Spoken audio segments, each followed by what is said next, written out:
Let's dive into one of the biggest, yet almost completely invisible revolutions in modern technology. It happened inside every single device you own. Your phone, your computer, your car.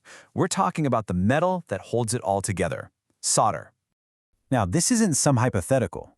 For most of the last century, this was the reality. The entire electronics industry was literally built on a foundation of lead, a material we eventually figured out was incredibly dangerous. And that realization kicked off a massive worldwide engineering challenge that completely changed how we make things forever. So, to really understand this shift, you first have to appreciate why lead was the undisputed king for so long. As a process engineer, I can tell you, for decades, traditional tin lead solder was, well, it was perfect. It behaved exactly how we needed it to, every single time. And that amazing predictability, it all comes down to some really cool science. The magic word here is eutectic. This is the property that made leaded solder so incredibly reliable. See, imagine trying to work with a material that gets all slushy and paste-like as it cools down. Parts could shift around, you'd get bad connections, it would be a nightmare. But a eutectic mixture? It avoids all that. It snaps directly from a pure liquid to a pure solid at one single, precise temperature. For manufacturers, that kind of predictability is an absolute dream come true. And that classic recipe, 63% tin and 37% lead, hit that eutectic sweet spot just perfectly. Its melting point of 183 degrees Celsius was low enough that we didn't fry our sensitive components. It had fantastic wetting, which just means it flowed eagerly into the tightest spaces to form a perfect bond. The joints it made were strong but also ductile. They could flex a little without snapping. And maybe most importantly for mass production, it was forgiving. You could overheat it a bit, your process could drift a little, and you'd still get a good product. It was cheap, it was effective, it was the champion. But that perfect recipe had a toxic secret. As our world filled up with more and more electronics, we started to realize the immense cost of using all that lead. And this was a cost that wasn't measured in dollars, but in damage to human health and to the environment. Let's be really clear here. Lead is a potent neurotoxin. It does serious damage to the nervous system, and it has absolutely devastating effects on the developing brains of children. And when we throw away billions of electronic devices, that lead doesn't just magically disappear. It leaches out of landfills, getting into our soil and our water, creating a toxic legacy that can stick around for centuries. The industry simply had no choice. We had to change. Now, this change didn't come from some single company having a bright idea. It came from a powerful regulatory push that sent shockwaves through the entire global supply chain. This was the RoHS revolution. You'll hear this acronym RoHS all the time in electronics manufacturing.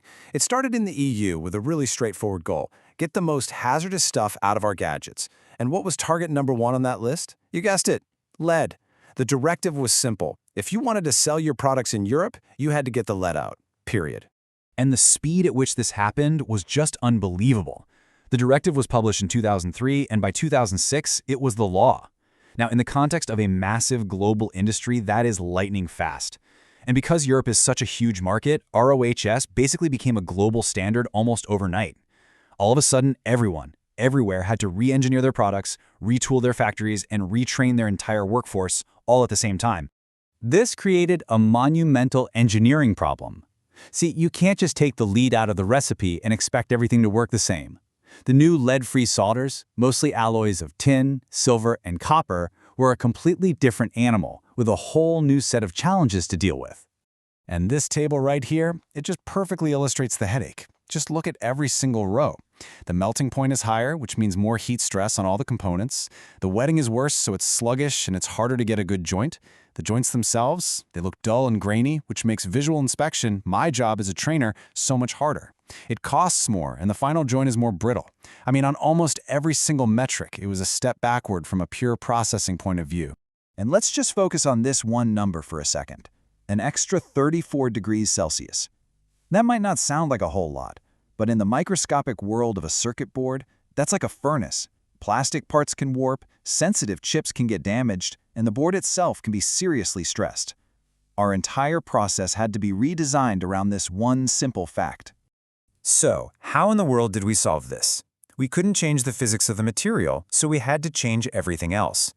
This whole challenge spurred this amazing wave of innovation in process control, in new technologies, and a much deeper understanding of thermodynamics. We had to learn to tame this new, more difficult solder. This right here is a modern lead-free reflow profile, and it is way more complex than the old one.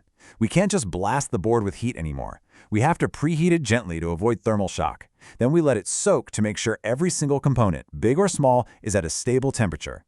The reflow part, the actual melting, is a very short, very precise spike of heat, and the cooldown is just as critical to make sure a strong crystal structure forms in the joint.